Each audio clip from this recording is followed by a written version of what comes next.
प्रधानमंत्री Starmer, friends, नमस्कार। Prime Minister Starmer, friends, namaskar, good morning. सबसे पहले मैं प्रधानमंत्री स्टारमर के गर्मजोशी भरे स्वागत सत्कार के लिए हार्दिक आभार व्यक्त करता हूं। आज हमारे संबंधों में एक ऐतिहासिक दिवस है। मुझे प्रसन्नता है कि कई वर्षों की मेहनत के बाद आज दोनों देशों के बीच comprehensive economic and trade agreement संपन्न हुआ है। First of all, let me extend my heartfelt gratitude to Prime Minister Starmer for the warm welcome and gracious hospitality. Today marks a historic day in our bilateral relations. I am pleased to note that after many years of hard work, the comprehensive economic and trade agreement between our two countries has been concluded today. यह समझौता मात्र आर्थिक साझेदारी नहीं, बल्कि साझा समृद्धि की योजना है। एक और भारतीय textile, footwear, gems and jewellery, seafood और इंजीनियरिंग गुड्स को यूके में बेहतर मार्केट एक्सेस मिलेगा। भारत के एग्रीकल्चर प्रोड्यूस और प्रोसेस्ड फूड इंडस्ट्री के लिए यूके की मार्केट में नए अवसर बनेंगे। भारत के युवाओं, किसानों, मछुआरों और एमएसएमई सेक्टर के लिए यह समझौता विशेष रूप से लाभकारी सिद्ध होगा।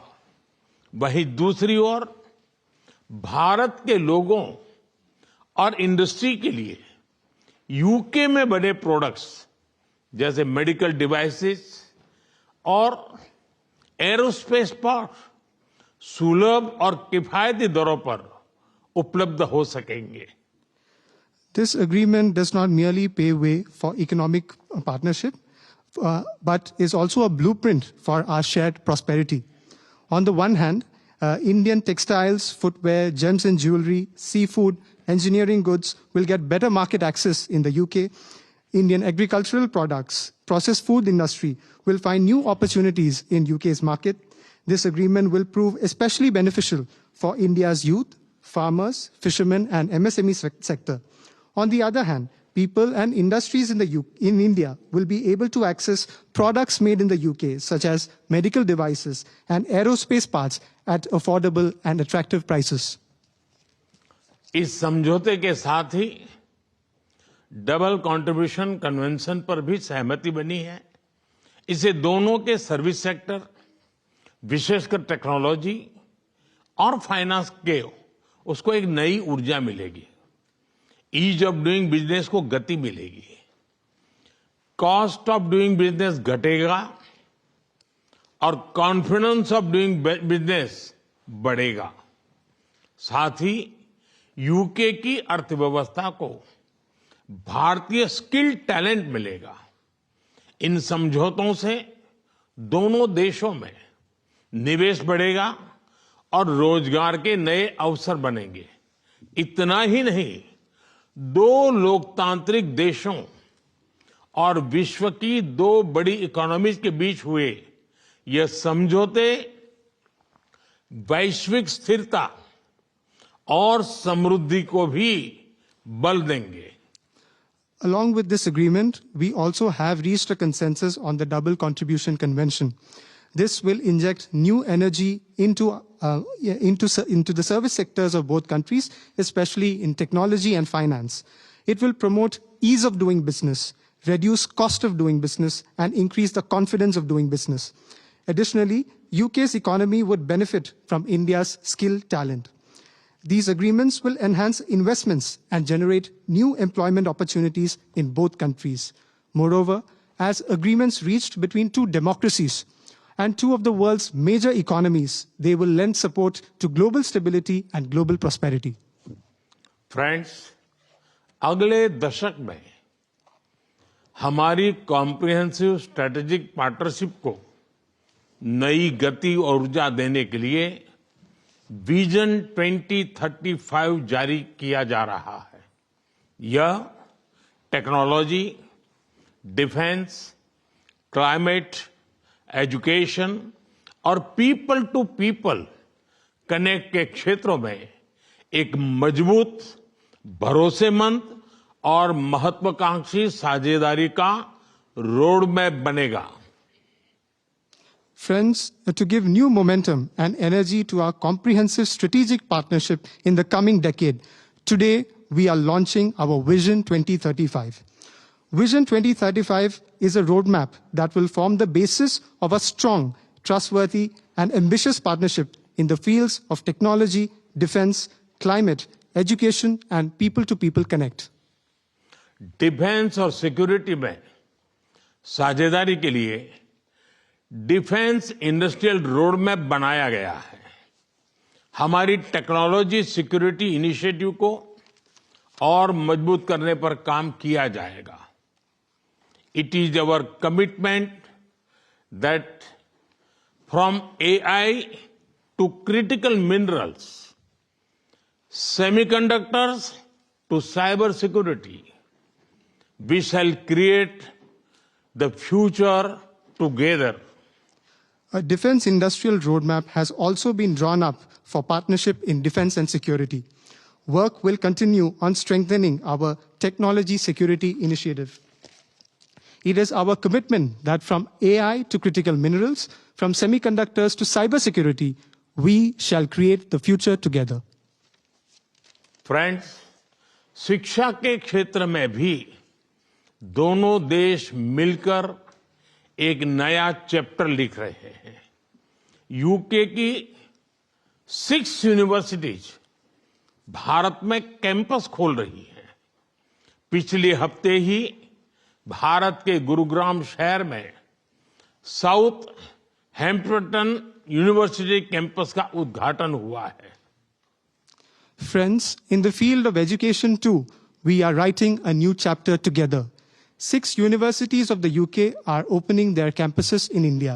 Just last week, the University of Southampton inaugurated its campus in the city of Gurugram in India. Friends, Pahalgam में हुए आतंकवादी हमले की कठोर निंदा के लिए हम प्रधानमंत्री स्टारमर और उनकी सरकार का आभार व्यक्त करते हैं। हम एक मत हैं कि आतंकवाद के खिलाफ लड़ाई में दोहरे मापदंडों का कोई स्थान नहीं है। हम इस बात पर भी सहमत हैं कि एक्सट्रीमिस्ट विचारधारा वाली शक्तियों को डेमोक्रेटिक फ्रीडम का दुरुपयोग नहीं करने दिया जा सकता। Those who misuse democratic freedoms to undermine democracy itself must be held account. Economic offenders के प्रत्यार्पण के विषय पर भी हमारी एजेंसी सहयोग और समन्वय से काम करती रहेगी। Friends, we thank the Prime Minister and his government for strong condemnation of the terrorist attack in Pahalgam. We are united in the belief that there is no place for double standards in the fight against terrorism. We also agree that the forces which espouse extremist ideologies should not be allowed to misuse democratic freedoms. Those who misuse democratic freedoms to undermine democracy itself must be held to account. Our security agencies will continue to enhance cooperation and coordination on matters such as the extradition of economic offenders. Friends, Indo-Pacific में शांति और स्थिरता, Ukraine में चल रहे संघर्ष और पश्चिम Asia की स्थिति पर हम विचार साझा करते रहे हैं। हम जल्द से जल्द शांति और स्थिरता की बहाली का समर्थन करते हैं। सभी देशों की संप्रभुता और क्षेत्रीय अखंडता का सम्मान अनिवार्य है। आज के युग की मांग विस्तारवाद नहीं, विकासवाद ही है। Friends, we have continued to exchange views on peace and stability in the Indo-Pacific. the ongoing conflict in Ukraine, and the situation in West Asia. We support early restoration of peace and stability. Respect for sovereignty and territorial integrity of all countries is essential. Today's era demands development, not expansionism. Friends, पिछले महीने अहमदाबाद में हुई दुर्घटना में मारे गए लोगों में कई यूके के नागरिक भाई बहन भी थे। उनके परिवार वालों के प्रति हम संवेदनाएं प्रकट करते हैं।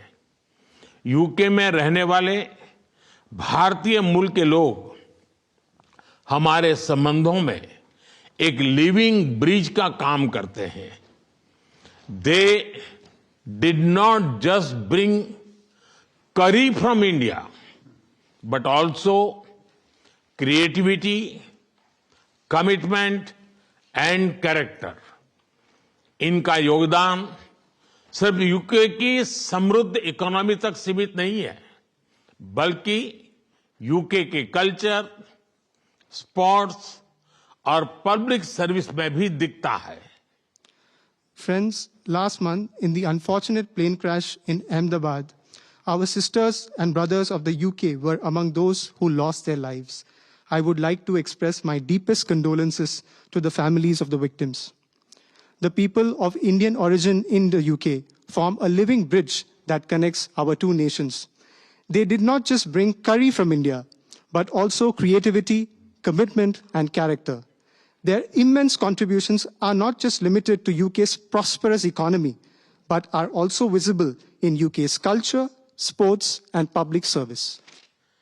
फ्रेंड्स, जब भारत और यूके मिले और वह भी टेस्ट सीरीज के दौरान, तो क्रिकेट का उल्लेख तो करना ही पड़ता है।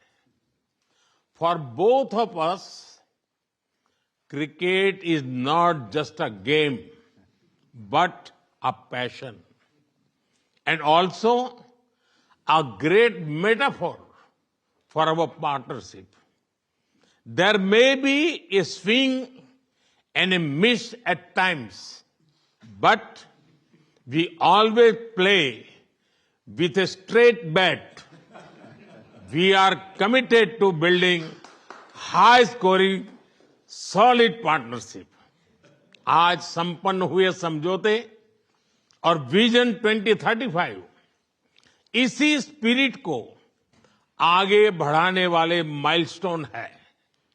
Friends, I would be remiss not to mention cricket when India and the UK are coming together, especially during a test series. For both of us, cricket is not just a game, but a passion. And also a great metaphor for our partnership.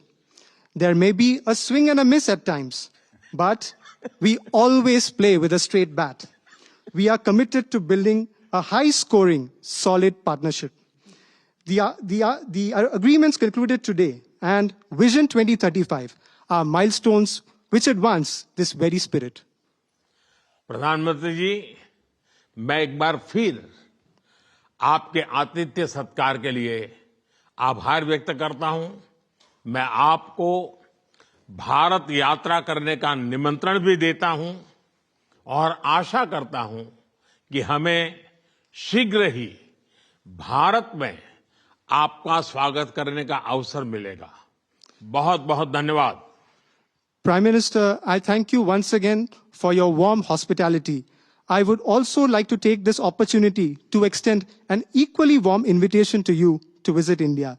I am eagerly looking forward to hosting you in India very, very soon. Thank you very much.